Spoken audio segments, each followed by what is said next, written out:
И почитувани, започнуваме со нова епизода на Свој каст на Биди свој, само со мене, Мери Јанчева. Овој пат колегата ни е на заслужен годишен одмор, нека се одмори малце, за се надевам дека ќе биде подобар, нема да се караме толку во наредните подкасти. Ова епизода, на моје огромно задоволство, гостин ни е Татјана Ристова Димова, психолог, психотерапевт во поликлиника Жан Митрев диагностик. Добре дојде. Мило ми е што се одзвавте на поканата. Да, и мене ми е чест што воопшто ја добив. Така, како се чувствувате во Струмица? Знам дека не ви е прв пат, дека доаѓате редовно, може да се каже, во Струмица. Како ја доживувате Струмица? Пријатно и топло. Јас овака на кратко да кажам, така со една отвореност, со луѓе кои што се подготвени да соработуваат, топла секако и преполна со изненадување. Јас не знаев дека толку многу места има кои што не сум ги видела, а се тука во Струмица. Има кои треба да се посетат, да. Има и тоа и природни, и култни, и многу интересни места. Ево вака нека биде како предизвик за сите кои што сакаат низ Македонија да прошетаат. Има многу работи кои што навистина се врзани со нашиот култ, да се видат, почнувајќи нели горе од кулите каде што е и Бања Банско, има многу преубави манастири, има преубави дух, па и Водоча, така беше другиот. Значи, преубави нешта кои што и такако зборуваат за едно богатство духовно, кое што се забележува честопати кај луѓето кои што доаѓаат за разни потреби, нели, за услуги, за користење на услуги кај нас во Жан Митрев диагностика. Еден култ во кој што се гледа дека од најмали нозе веќе децата се со одредени информации кои што и tekako значат како добра подлога за надградување на духовноста во некое време кога ќе бидат возрастни. А сето тоа би ни помогнало и за еден проблем на денешницата кој го имаме. Ова нека не биде еден вовед за нашава тема која ќе разговараме во овој подкаст.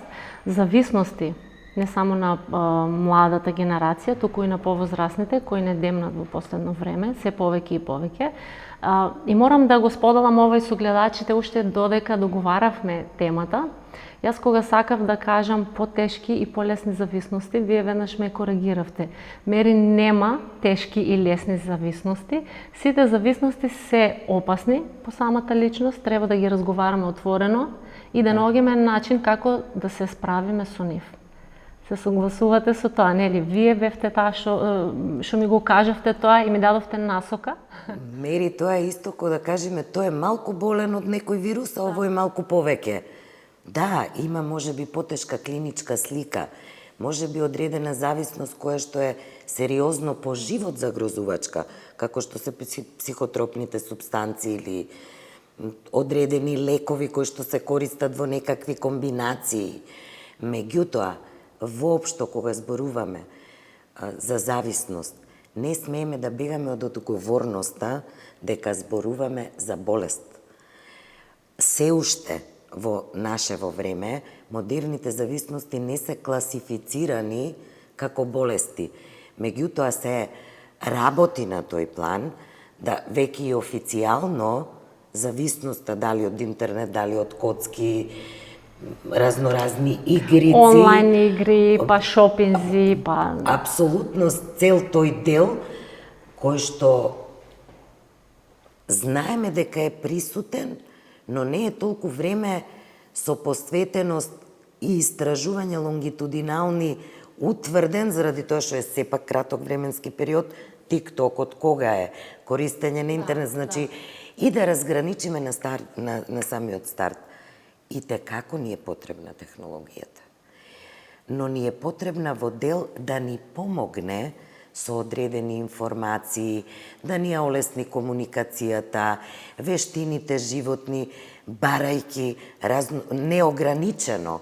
Значи, ни нуди еден отворен свет на комуникација, но не да го поддржиме моментот на зависност. Сега, да, тука. Морам да ве прекинам.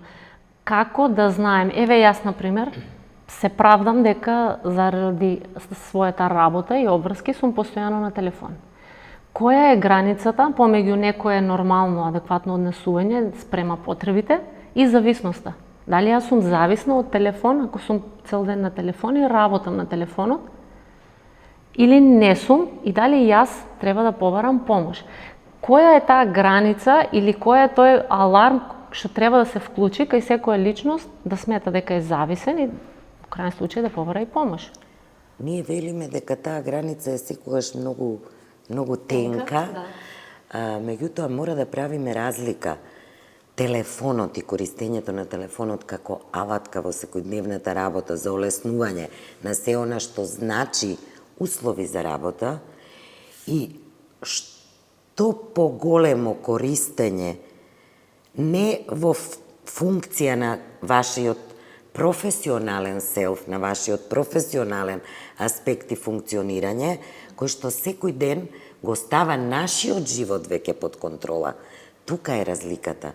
Значи, зависноста е болест во која што ние ја губиме својата личност, ги губиме содржините и почнува животот да ни го контролира зависноста. И секое лекување, всушност, е усмерено со стратегија, со поддршка од семејството, со наоѓање начини медикаментозни, ако има потреба, нели, терапија и така натаму, се со цел да повторно го вратиме владењето на сопствениот живот на личноста на која што тој припаѓа. Зависноста го менува текот на секојдневното функционирање, импулсот кој што таа личност го чувствува во себе за да го реализира, дали е тоа интернет, дали е, како што рековме, некој од тие мрежи, социјални, општествени, не знам какви, дали е тоа шопинг некаков, што и да е, тој импулс, се додека не се реализира, личноста почнува да ја менува својата буквално структура, станува лесно раздразлива, станува нервозна, станува како да е некој друг, се оддалечува од сите социјални претходни релации, лесно реагира раздразливо, агитирано дури понекогаш ако му се скрати временскиот период на користење на таа зависност, која и да е, за која и да зборуваме. Зависност има многу лица. Меѓутоа, во принцип, тоа се лица кои што како и да изгледаат убаво на почеток, додека се уште не сме зависни од одредената активност, кога веќе можеме да зборуваме и за промени на невротрансмитерско ниво, за промени кои што се присутни во дел од мозокот, зашто секој од тие алатки е исто така поврзани и со зрачење. Секој од тие алатки прави дистанца помеѓу мене и семејството. Зашто? Ако јас имам јасна порака од моето семејство дека 2 часа во текот на денот смеам да го правам тоа, затоа што знам да претерувам и секој ден само го зголемувам време траењето на користењето на интернет или било која друга мрежа, тогаш јас ќе направам се, можеби да се послужам дури и со лага, за да не ја добијам осудата дека правам нешто што е страшно. Вториот голем дел, кој што припаѓа на решавање, да бидеме дел од решението, а не од проблемот, е прифаќањето на проблемот. Многу често се случува да ниту родителите со позадина каде сгрешив како родител, нормално тоа на почетокот ние не сме свесни дека може до таму да се развие некоја обична игра која што ја игра детето на телефонот. Сите родители некако по цел ден ми е детето на телефон и толку. Тоа го прифаќаме некако по нормална работа. Ама сите се на телефон и ајде сега го прифаќаме тоа. И на прогласи повеќе од 6 часа користење се става веќе во номенклатура на зависност. И имаат нели цели системи кои што значат вклучување на холистички пристап, вклучување на медицински дел, здравствен, вклучување на психолози, социјални работници, се она кое што личноста го бара за да се излечи, да биде присутно како ресурс за да може да се надмине тој дел. Не е едноставно и не е воопшто лесно соочувањето и надминувањето на проблемот.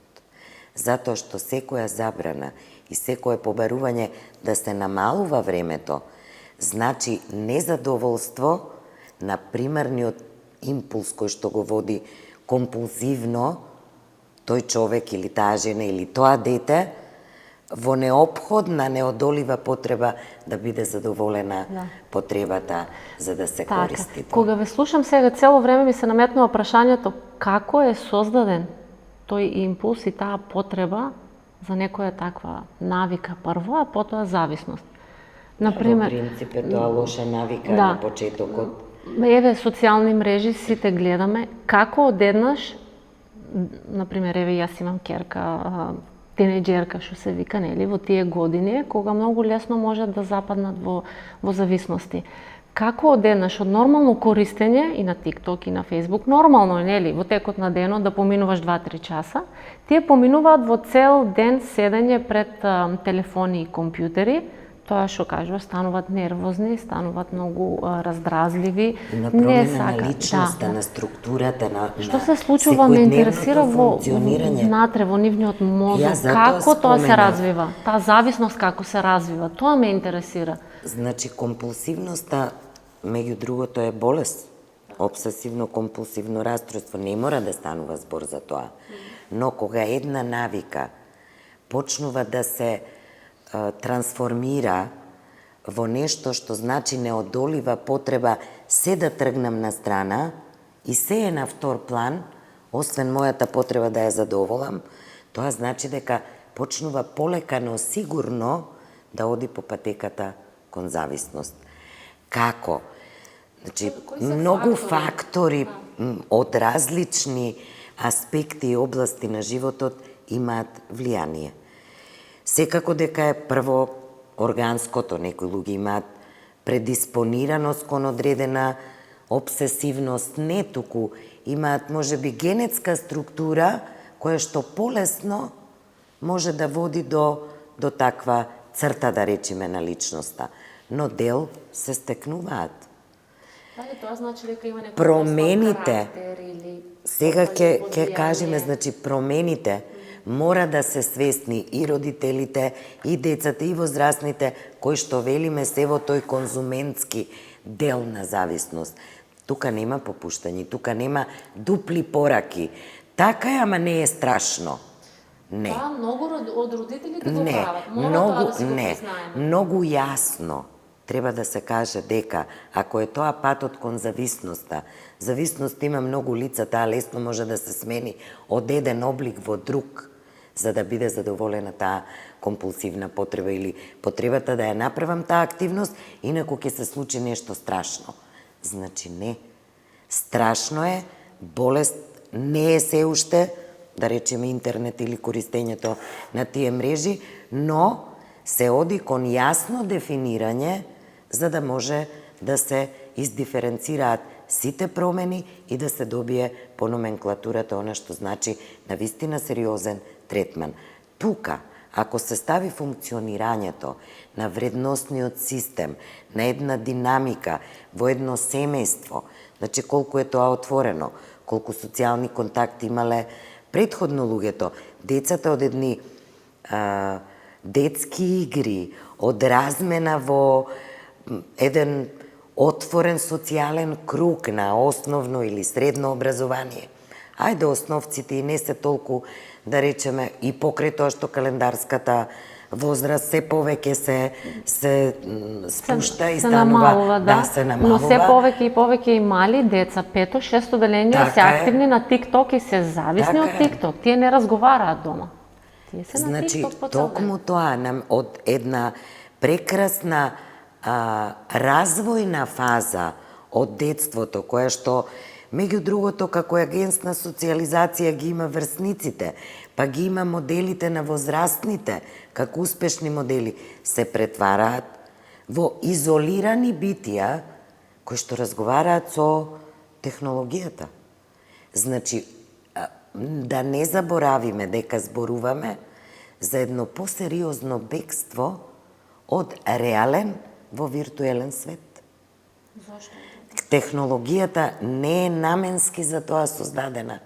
Ако мене ме боли една дразба, една емоција која што ја доживувам непријатно, која што не ми дава сигурност, која што ме прави да се чувствувам малку побезвредно, наместо да се борам со тоа и да ги слушам позитивните или негативните критики, кои што во секој случај се од позитивна намера, од моите блиски или моите врсници, најлесно е да избегам во некој виртуелен свет во кој што он ме контролира, а јас навидум ги контролирам само типките на кои што цело време ми се прстите присутни.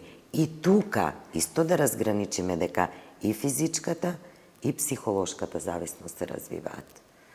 Значи, не може, ако се користи повеќе од 3 до 4 часа, дали се работи за телефон, или за лаптоп, или за компјутер, за било кое, во функција на помагало, технологија, развиена средство, значи, може да се јави пореметување на тетивите, тремор на рацете, на слушен апарат, на виден апарат, на сензорите.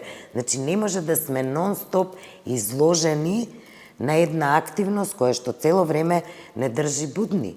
Од друга страна, сите емоции кои што се врзани за тој дел, понатаму, сонот, тие деца се многу препознатливи по нарушување на квалитетот на сопствениот сон. Да, реално не спијат по цела вечер. Повеќе се будни.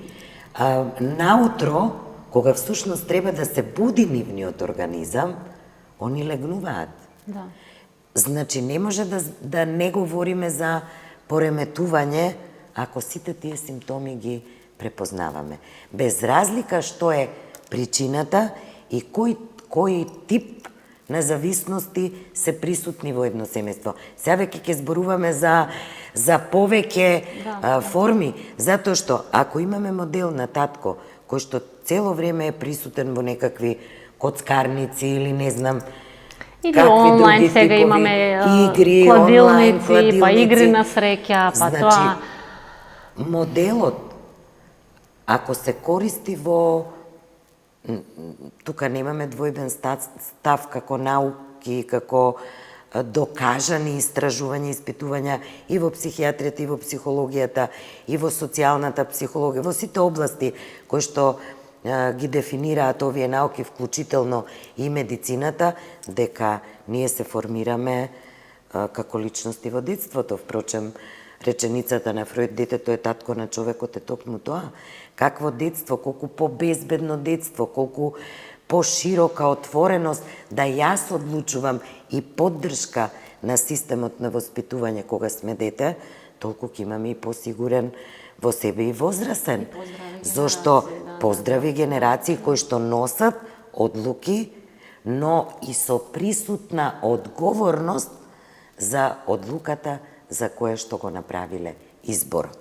За разлика од целиот тој модел, во едно семејство, каде што мајката зборувајќи по 3 до 4 часа на мобилниот телефон, таткото играјќи на тоа, бараме од децата присуство како? Со кој тоа дете да размени? Веќе говориме за повеќе облици на зависност во едно семејство. Затоа спомнувам, семејството е жив динамички систем и во него сите партиципираат. Да. Ние не можеме да велиме, сега јас да ви речам, да, Мери, ве слушам, зборувајте, а во другата рака да ми е телефонот и јас уште и плюс користам нешто од друго помагало, па ставам, не знам, коцка или... работам се А не. можам се. Во психотерапијата правилото се е еднакво на ништо, се уште е во важност. Значи, прво, справување со стресот е негување на себе. Ние сме како битија, и сите сме со различни можности, различни способности. Имаме можност понекогаш да го правиме тоа, да можеме и да слушнеме и да гледаме нешто, да ги следиме двете работи, меѓутоа мора секогаш да имаме една работа фокус. Ако мене ми е фокус сега разговорот со вас, јас сум свесна дека во овој простор има и камера. Меѓутоа фокусот ми е со вас, а свесноста ми е присутна и на полето и на фигурата, како што кажуваат гешталтистите, но бивањето со вас е моја активна размена и присуство во овој разговор и ваша. Ако тоа го ставиме, го пресликаме, го трансферираме на семејство, во кое што едниот родител е на телефон, па дури и ќе подвикне, доста не слушам или следам некоја емисија, слушам на YouTube, не знам било што, а другиот родител е во коцкарница, тогаш ако така секојдневно е динамиката во семејството, тогаш каде е бивањето на грижа со моето дете? Значи, грижата, размената, љубовта, и да нема семејства каде што нема деца, има само возрастни. Ако тоа отсуствува, тогаш на кој начин ние тоа го покажуваме? Така. Со бегство од сето тоа. Да, и тоа е динамичен. Апсолутно. Една гостинка пред неколку подкасти многу пати го спомнуваше зборот да бидеш присутен. Да, тука и сега. Ама вика не присутен само да си дома со децата. Не физички. Не физички, затоа споменувам. Цело и време нашиот физикус, и да нашиот бидеме психички присутни со момент. нив, да. Да. Јас често пати ја правам вежбата со многу мои пациенти. Значи, ако е ова вчера, ако е ова утре, јас сум сега со вас само со ова. Ова е денес. Сега овде е моето бивање со вас и мојата размена. Никој од нас не може ниту во вчера, ниту во утре. А за жал никој поголем дел од нас не живееме во сегашноста. Сите некако правиме планови за воиднина, тоа сакам, тоа ќе биде тоа, или патиме од минатото, некои трауми носиме од минатото. Мислам дека поголем дел, барем од нас тука населението, или еве јас кој што ги имам во моја близина, некако не успеваме да живееме во сегашноста. Изгубени сме во тој момент. Се согласувате со тој мој... Па да, јас се трудам на сите наши средби, овака кога има и трибини, да го кажувам тој момент колку е значаен, затоа што бегството од сегашноста значи и промена на реалноста, бегство во виртуелност, она што е од вчера треба само да го измириме со себе. Затоа велиме, има различни модели на воспитување, во еден динамичен систем кој што се дефинира како семеен, да го измириме, да го простиме. Затоа велиме, најдобар начин на воспитување е да сме адекватни, да ги следиме потребите. Има разноразни дефиниции, разноразни модалитети, авторитарен, не знам, пермисивен, не знам, сервилен, ваков, таков, не по дефиниција, да сме адекватни. Да бидеме реални, родителството секогаш кажам не е лесно, да се биде родител и да се воспостави, не можеме не можеме да бидеме совршени родители, не мораме да најдеме модул како да си ги воспитуваме децата и да ги водиме на еден според нас прав пат. Мери, никој од нас не е совршен. И како личност, како единка, но треба да се трудиме да го дадиме собствени, и сите имаме различен капацитет, но да го дадиме собствениот максимум, за да бидиме и тежнееме кон совршена грижа за нашите деца и најмлади во системот. И тогаш можеме да зборуваме за една активна размена и дека учествуваме во воспитувањето на децата. Пред одреден временски период на една средба со една група на родители се случи да одреден број од присутните го збунат дури и датумот на раѓање на собственото дете. Јас не велам дека тоа не може да се случи од возбуда, од немир и од позитивен стрес. Но не може работите да се препишуваат. Па добро, бабата и дедото го чуваат. Бабата и дедото се само проширен ресурс на едно семејство. Кога дека и грижата, е тоа кое што треба да е адекватно. Имаат ли доблест родителите да дојдат кај вас? Имате ли вие случаеви кога родител има доблест да дојде кај вас и да побара помош за своето дете?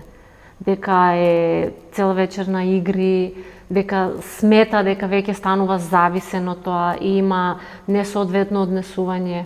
Имаме ли доблесни родителите доаѓаме кај вас да бараме помош за своите и деца? често пати првите сеанси и да не се работи за зависност, кога едно дете има таква симптоматологија која што упатува малку на појачана анксиозност, да речеме присутност на еден немир кој што не дозволува секојдневното функционирање да си биде по еден мирен тек, јас честопати и барам хетероанамнестички, затоа што сепак се работи за малолетните лица кога зборуваме, да биде присутен. Некој од родителите по дефолт бараме да биде тоа така, затоа што првата соработка, хетероанамнезата, диагностицирањето на проблемот, увидот од аспект на возрасен, особено на родител и на дете, не е ист.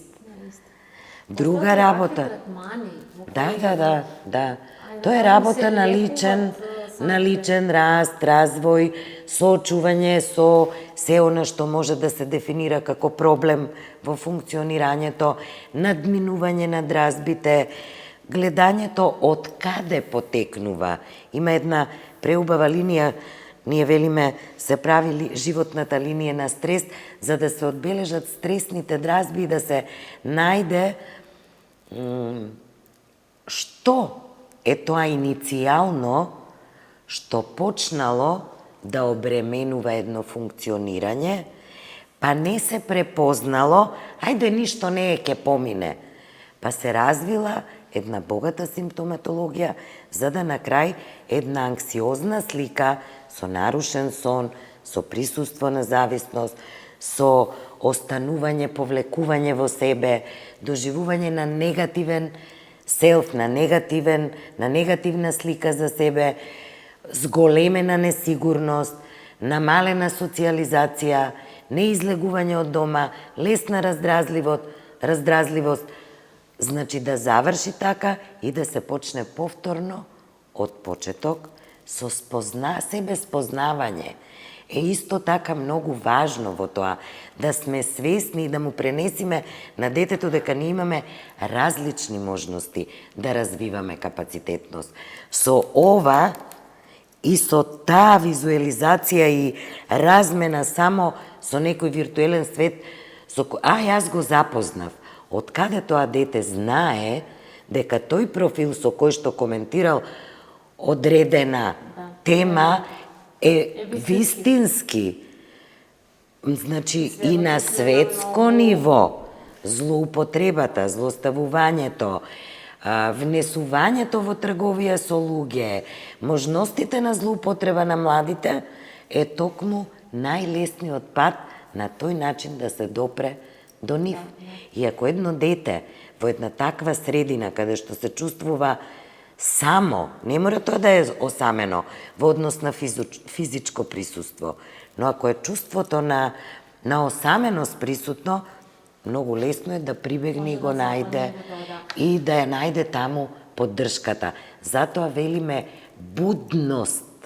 Нема еден шаблон, нема една формула која што ќе биде универзална за сите родители.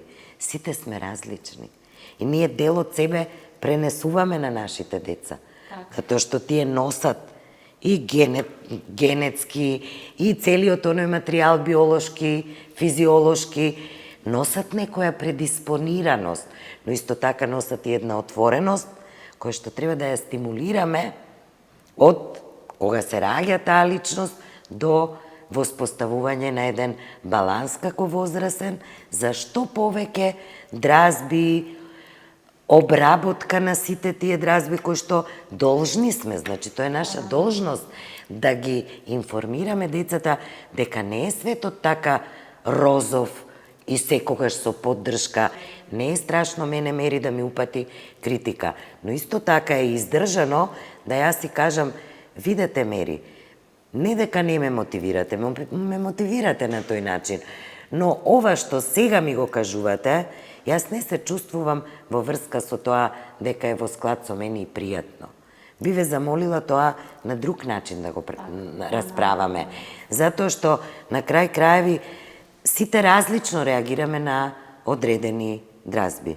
Критиката исто така пак треба да се знае дали тој дали таа личност е екстровертна или интровертна, како реагира на едното или на другото. Значи, многу рековме аспекти врз модалитетите на она што се случува, родителствување, деца, генерацијски подигања, се врзани и со економскиот статус, и со општествените норми, и со вредносните системи, и со моралните дешавања кои што се едно секојдневно обкружување кој што ние не можеме да го исечиме од сите други избегнувања. Да, би сакала да ги дискутираме сите други зависности. Да. Имаме многу зависности. Живееме во размена секојдневна со она што значи социјална, потесна и поширока средина.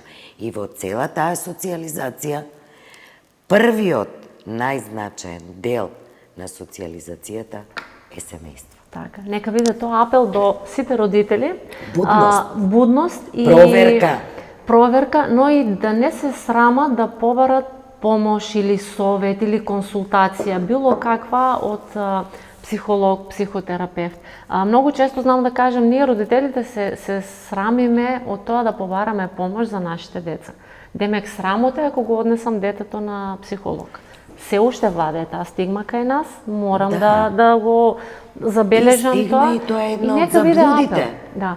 Не е срамно да се однесе детето на психолог или психотерапевт и да видиме што се случува со него, зошто не сака да комуницира, зошто му е поинтересно да седе цел ден на TikTok отколку да биде надвор со пријатели, па макар и со нас, тие не разговараат со нас. Затоа сакав да видам која е границата од зависност и едно нормално функционирање не само за децата и за нас, за да знаеме кога да побараме помош. Кога вие ќе кажете на вашето дете користењето кај нас во нашиот дом на интернет од толку до толку часот, доколку имате потреба плюс, тоа ќе биде, нели, секако разбрано и поддржано. Но ако секој ден почнува детето да ја зголемува временската рамка, ако почнува да станува нестрпливо и ништо друго, се друго е на втор план, да дојде и тоа да биде задоволената потреба, која што му прави немир, ако почнува да се изолира веќе од сите социјални релации кои што биле нормално функционирање, врсниците, другарки од мало, другари, се она што до тогаш значело функционирање во тој склоп на неговото постоење, битисување, играње, учење, почнува со малку по-интензитет поголем да покажува потреба да е, ако таа е незадоволена од таа баш да се задоволи, и ако е незадоволна да е полесно раздразливо, да е полесно, дури и со појавување на различни агресивности, тогаш треба да се уклучи тој аларм. И тогаш веќе, значи, знаеме полека, ама сигурно дека детето почнува да станува зависно од одредена активност. Така.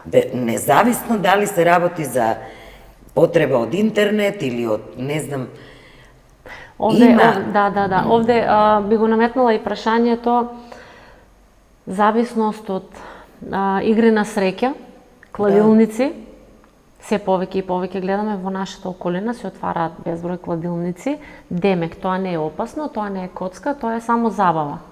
И кој е вашиот став за тоа? Забава е секој ден постојано по 3-4 пати да се оде во кладилница или е тоа веќе зависност? Имаме онлайн игри, онлайн коцкање, што го викаме, што смета дека се повеќе има и млади, цел ден се на интернет и родителите не знаат што прават, ќе сватат кога ќе почнат да им ги крадат и кредитните картички. Тоа сакав да кажам, затоа и општествени, економски. Тогаш сваќаат дека тие всушност се коцкаат преку онлайн мрежите. И мислам дека е застрашувачки еден податок кој секојдневно податоци читаме на интернет, колку се повеќе и повеќе имаме зависници од тие игри на среќа кои ги викаат, но не се така, за жал. Тоа е зависност. Мораме да правиме разлика, да еве сум забележала дека обично пред одредени празници, дали новогодишни или великденски, или обично има лотарија, нели пак ќе кажат за одреден временски период се собрале толку или не знам колку средства, па гледам семејства па купуваат по едно или по 3-4, по не знам. Тоа е игра, еднаш сум поминала и сум купила. Не може да биде овие игра... лозовите Да, што ги куп. сум гледала Сега по-големите... тренте на свадби ќе ти донесат една цела лента лоз, па ако ти се падне нешто, твоја среќа. Тоа е игра, веќе. Тоа е игра на среќа. Да, и Тоа е нешто прифатливо што некако. е поклон. Да. Ама да го се уште дефинираме како игра, а влегуваме во текот на денот 5 пати, не може да станува збор за игра. Значи, секој момент го користиме за таа невроза, нервоза, невротичност, како сакате кажете, таа обсесивност да ја задоволиме влегувајќи во одредена просторија каде што можеме да се коцкаме. И сега, ако ја свртиме другата страна на паричката, има луѓе кои што своите влогови ги врзуваат и со своите домови. И тоа сме гледале. Тој стрес во сета таа зависност не може да биде, па ете тоа е забава. Свестуваат ли некогаш тие луѓе Значи, да бараат помош? Да се работи на личен раст и развој и да се препознае симптом кој што е таков обсесивен, зголемувајќи се секојдневно потреба од да се избега од секојдневието во виртуелниот свет, и како имаме. И имаме успех во лекувањето, затоа што се работи лекување. Тоа се клиенти, тоа се луѓе кои што се нормални во одреден, може би постресен период, развиле некаква црта која што во моментот се уште не се дефинира како зависност од такви размери. И тука работиме на личен раст и развој. Работиме првен на освестување, на свесност, која е мојата потреба. Што сакам јас од животот? Што сакам? Преска споменавте, не може да биде со се.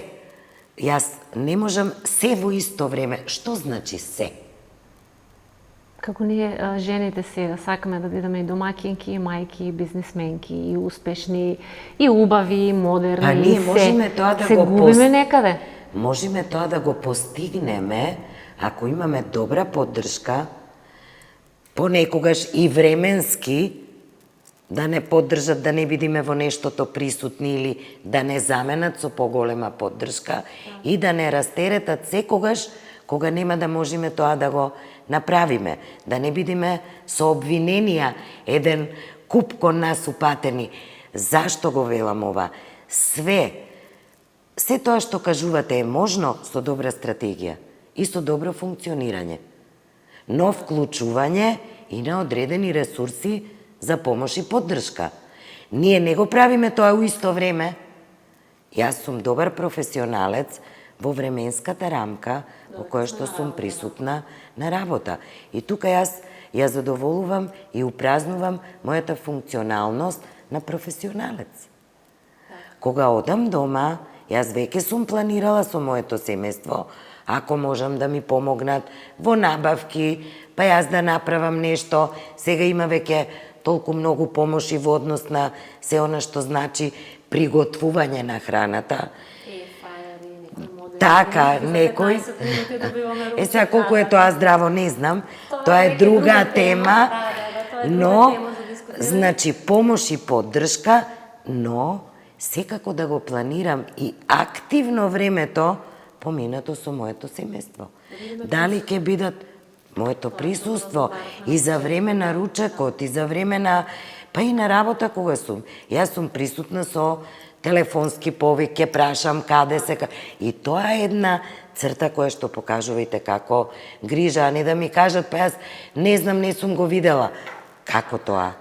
Која е тогаш мојата грижа и колку сум јас адекватно, како родител буден, со учество во делот на дете кое што се уште е малолетно. Значи, еден систем, за да го изградиме, да стане систем на вредности, детето мора да гледа и да учи што е приоритет. Како таа потреба која што ние примерна ја одвојуваме како најважна, кого вклучуваме, како заеднички се радуваме кога нештото ќе го надминиме. И сите тие ресурси утре да ги користи како возрасен. Во цело градење, зошто велиме систем, систем не може да биде една работа. Од една, па се расчленува, па повторно се прави симбиоза и во целиот тој систем да има пулсирање на сите членови на семејството како семеен систем. И тоа е динамика. Да, овде мораме да го спомнеме и самото општествено живење. Апсолутно. И сите институции кои колку си ја вршат својата работа, колку да не си ја вршат и да ги повикаме. Еве пак ќе се вратам на сите тие кладилници и казина и се тоа што се случува. Имаше предлог закон, па не знам, се усвои, па не се усвои, да се оддалечат од школи и се реклами за казина и билборди, и медиумите се повеќе и повеќе се оптеретени со промовирање на тие игри на среќа, колку влијае. И да не ве прекинувам и од поодамна. Најубавите реклами со најсаканите глумци, пеачи или било кој од јавниот живот беа модели на сите оние пораки. Малборо цигари имаше најубавата реклама. Сите што ја памет. И партнер на времето, партнер цигари. Или, ајде сега, еве од да, тоа. Татјана, но тогаш немаше такви зависности. Или па јас и цигарите. И цигарите се дефинитивно. Тогаш се знаеше кои луѓе се склони на коцка, нели? Се знаеше. Да. Некако не беа толков голем број. Сега е жално што младите се многу навлечени. Младите одат низ казина. Дали сите тие медиуми и социјални мрежи и нефункционирањето, пак ќе кажам, на сите тие институции и законски прописи кои се денесуваат, но не се имплементираат. Да, на хартија стојат, но не се имплементираат. Ние имаме прекрасен, модерен закон за правда на децата, беше првичното негово изготвување, па се после тоа претрпуваше одредени измени и за негова имплементациите, како тоа е доста захтевен и скап и треба вложување во ресурсите, меѓутоа тој е закон за децата. Не може ние да велиме, ние сме подписници, декларативно се грижиме, а од друга страна се да биде изложеноста на децата во системот да биде максимално на највисок степен. Да, друга работа, и сите и здравство, и полиција, и центри за социјална работа, треба да се вмрежуваат и да се работи таа превентива за кое што и како сите вработени имаат обуки поминато како да се применува овој закон и како да се спречи.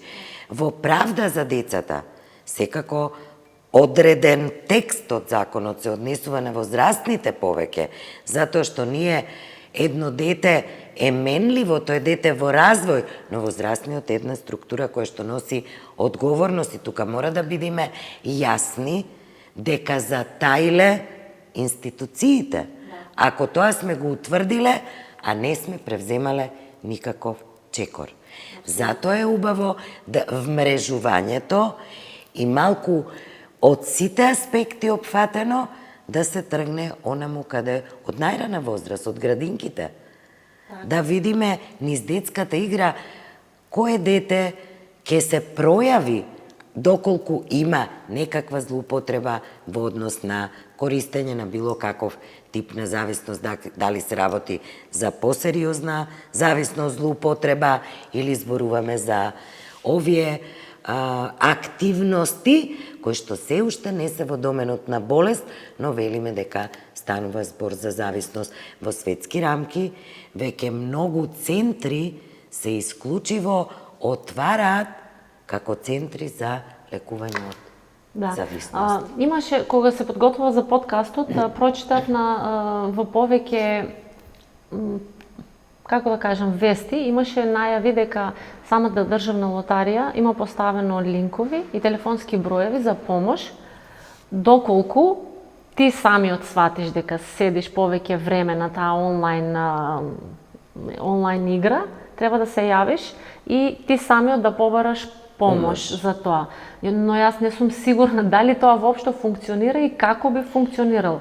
Ако ти седнеш на овој лаптоп и цела вечер и добиваш пари и губиш и ти си веќе во тој барабан, глезен, така, мислам дека нема да проработи свеста кај тебе, ај сега ми е доста, дај ќе се јавам на телефонскиот број.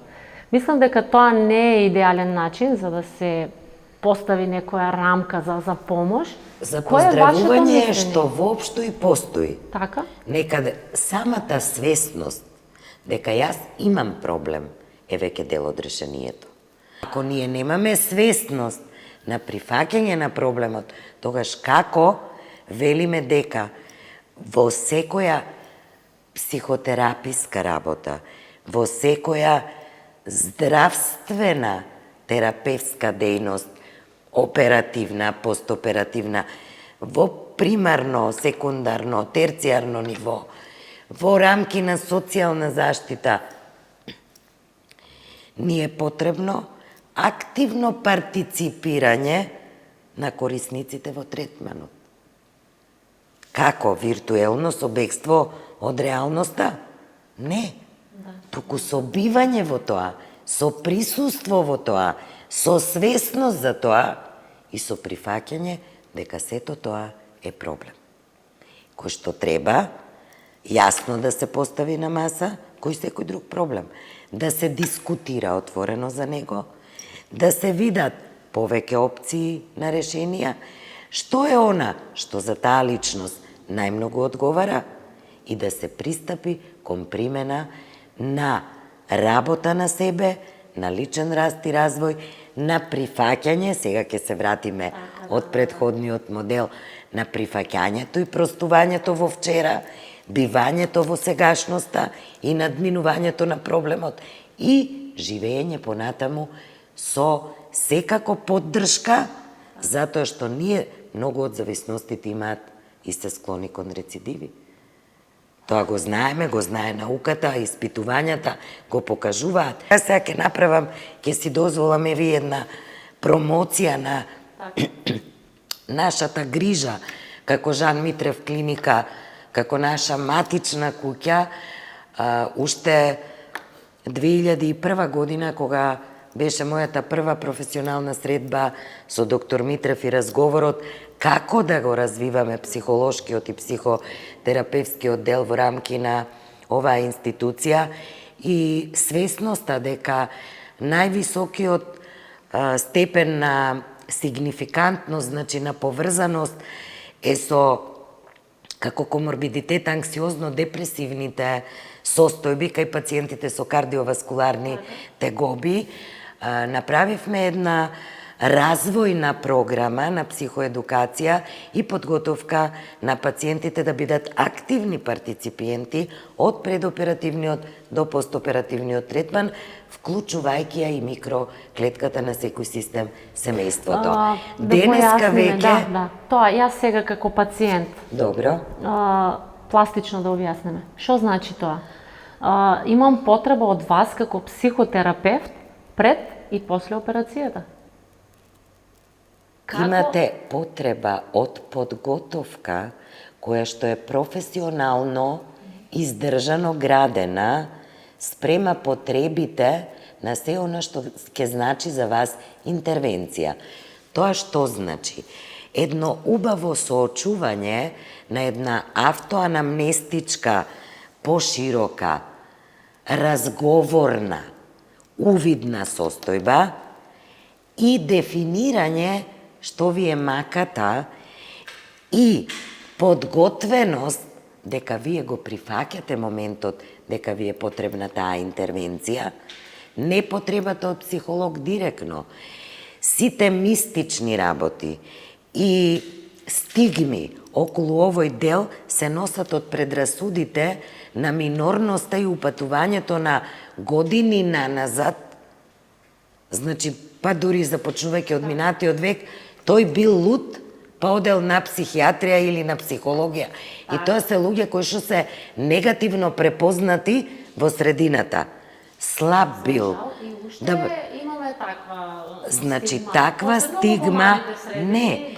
Е сега, моја обврска беше да јас пациентите во системот со семејството од кое што доаѓаат ги подготвам и едните и другите дека тоа на што они ќе бидат подложни како оперативен хирушки или ако е тоа само интервенција во рамки на инвазивната кардиологија за тој дел, но они исто така имаат еден добар дел кога треба да соработуваат со лекарите, со целиот медицински персонал, со сестрите, со луѓето кои што се грижат и да препознаваат болка, ако постои, да ја дефинираат, затоа што не сите тоа го доживуваме на ист начин. Така, Соработката активна и токму таа будност на пациентот, лоцирањето на се она што може да биде проблем за време на лекувањето и после тоа е токму таа психоедукација. Од друга страна, прифаќањето, никој од нас по наше барање ниту станал зависник, ниту пак се разболел.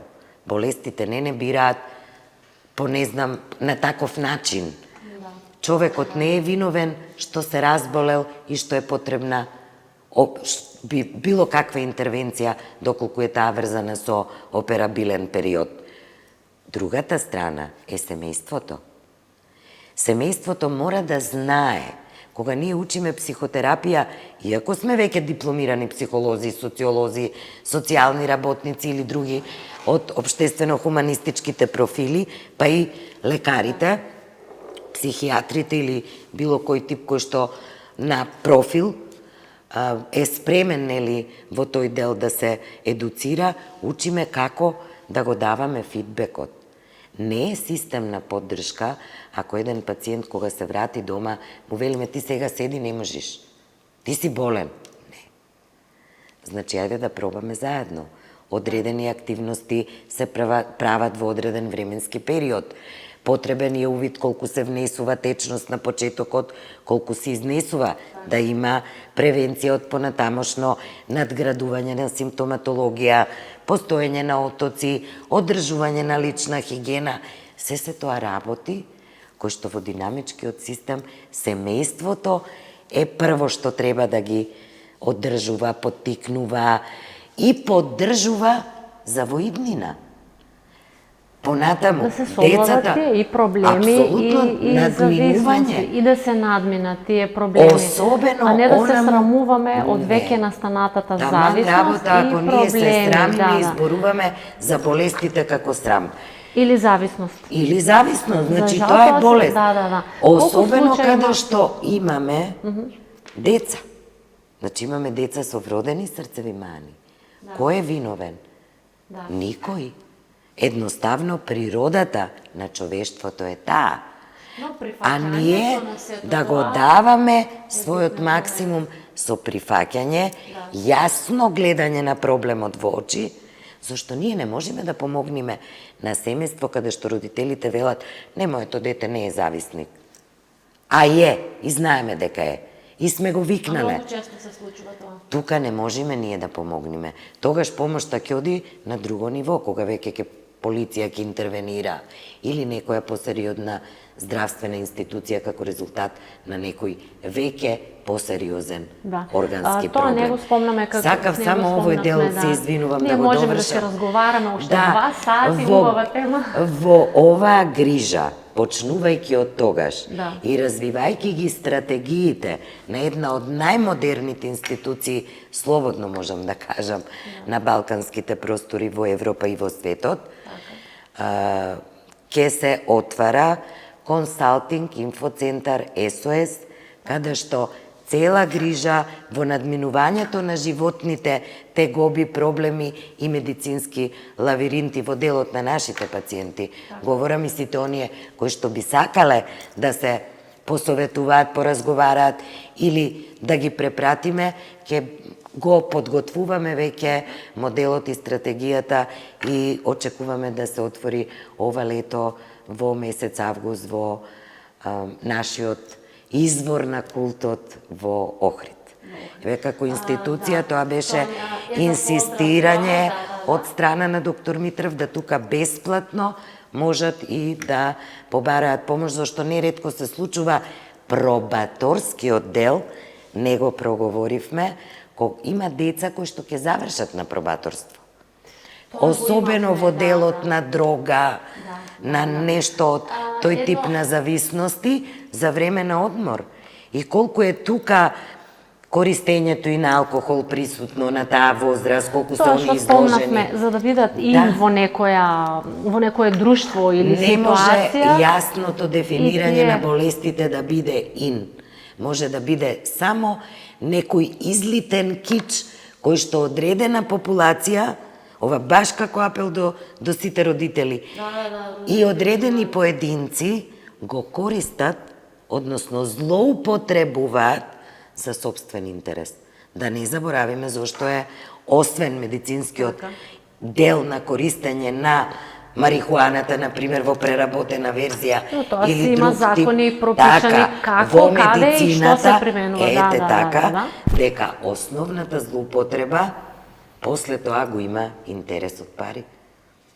Зашто е сето тоа настојување на крај краева? Ако сите тие кои што се бават со дистрибуција на дрогите низ цел свет зборуваме, толку веруваат дека станува збор за нешто што е ин и нешто што е така безазлено и лесно се решава, зошто да се криумчари дрогата?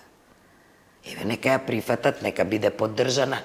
Кога ние лажиме за одредена активност? Кога знаеме дека е социјално осудена? Така. Да, значи, од самото поставување на сите... И кога има своји последици по здравјето, негативни последици. И тука мораме да бидеме јасни, дека ништо од тоа позитивно нема да се случи.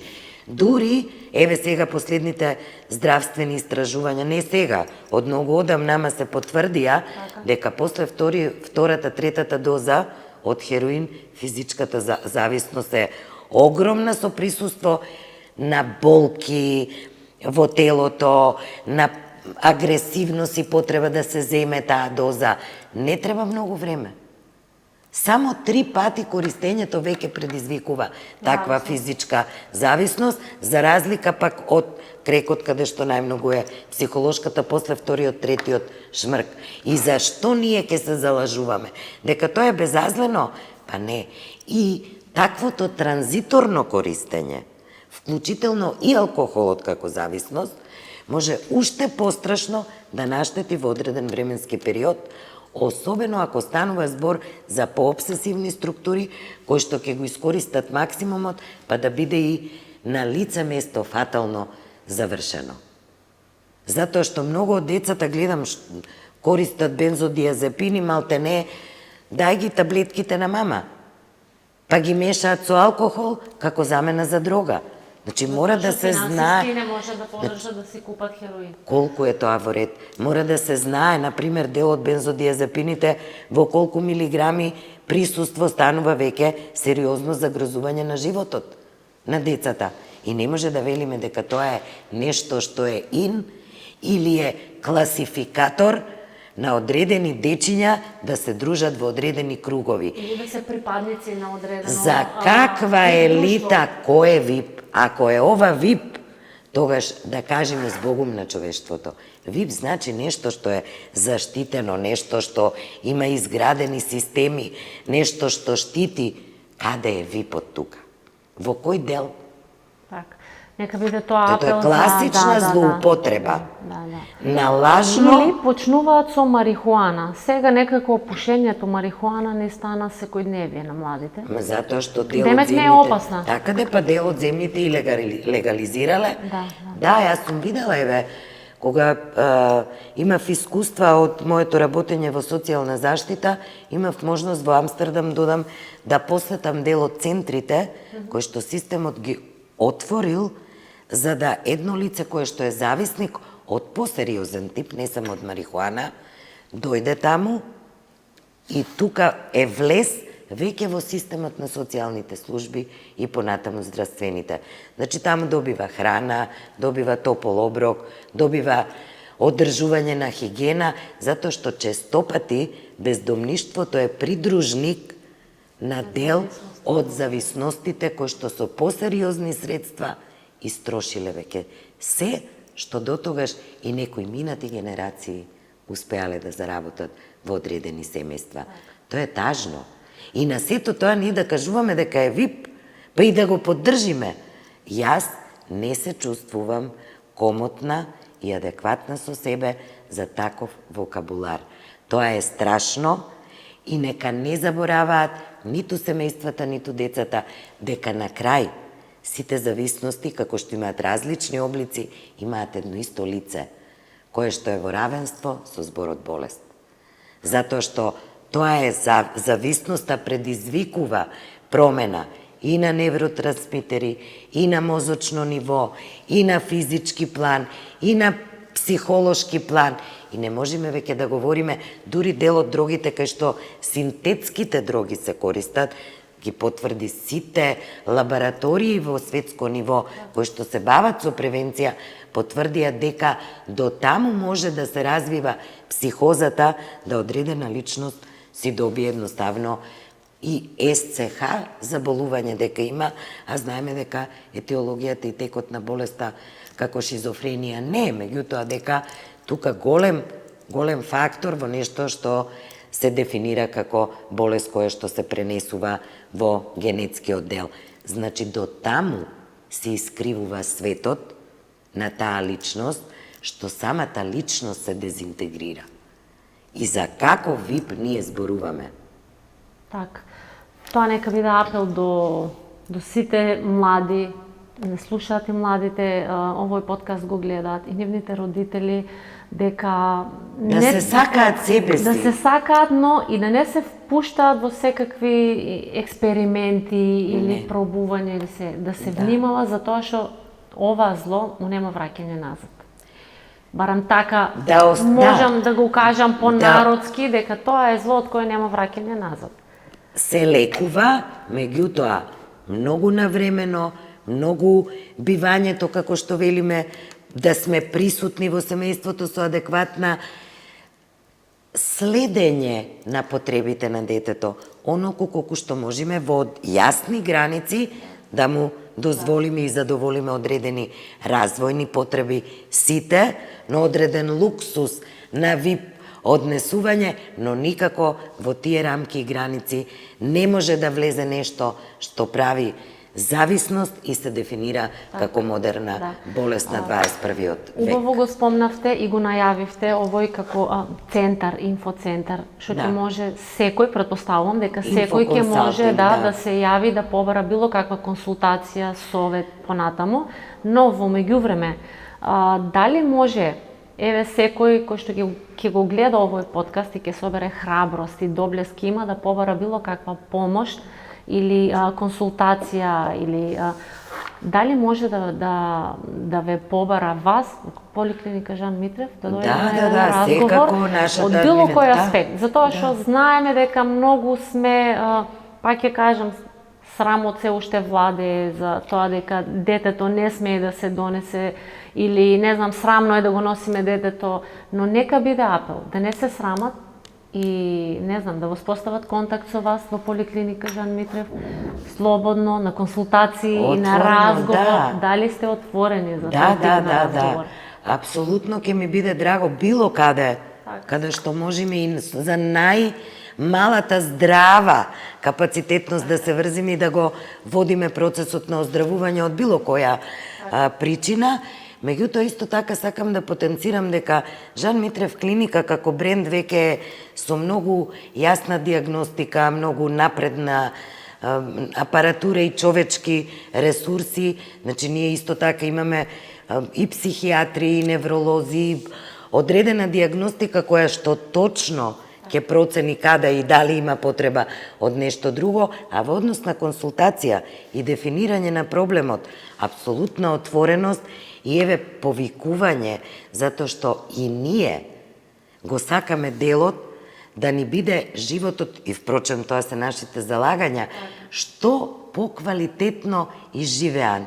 А за да зборуваме за квалитетен начин на живот, ние мора да бидеме отворени за решавање и надминување на сите проблеми кои што го засегнуваат човековото здравје на луѓето во Македонија. Поздрави генерација. Јас мислам дека дадовме Да. многу убави и апели, и совети, и пораки Се до надевам. сите наши. И ако спасиме барем еден Да. човек или младо дете или жена која е зависник, ако успееме барем еден живот да спасиме, ќе бидеме многу задоволни сите. Да. Јас ви благодарам многу. Благодарам и на вас. Јас само уште да кажам дека човек може секаде да избега. Од се нешто, нели? Но од себе не. Затоа еве мојот апел ќе биде да се сакаат, да се почитуваат себе си и да ги јакнат сопствените капацитети во семејствата, не да ги коцкаат, туку да ги јакнат здравите капацитети и да се движат по патот на она што значи што поуспешен и поквалитетен живот. И да бидат своји. Да, Не за да, џабе, да, така ни се вика апсолутно. подкастот, да Да. бидеме своји сите. Биди свој. Еден поклон од нашиот спонзор. Многу често спомнавме дека здравото Да. спиење е еден од битните фактори за, Перформиран, да. за здрав развој, така да благодарам многу. имате попуст за да си одберете убаво нешто за квалитетен сон. Ви Благодарам. благодарам, се надевам дека ќе се видиме во некој нареден подкаст во иднина и ќе разговараме на некои други теми интересни за убаво би било, општественото живење. еве, да. од моја страна да ви предложам, може би треба да размислите доколку овој апел допре до оној таргет на кој што е наменет, може и да се јават и отворено да продискутираат луѓе кои што се соочили и го надминале па да, не е тоа воопшто лошо, ниту па срамно. Тоа е победа на еден порок кој што веќе од порок преминал во зависност. Се надевам дека ќе имаме и таква Да. можност да поразговараме. Поздрав, се гледаме на наредниот подкаст.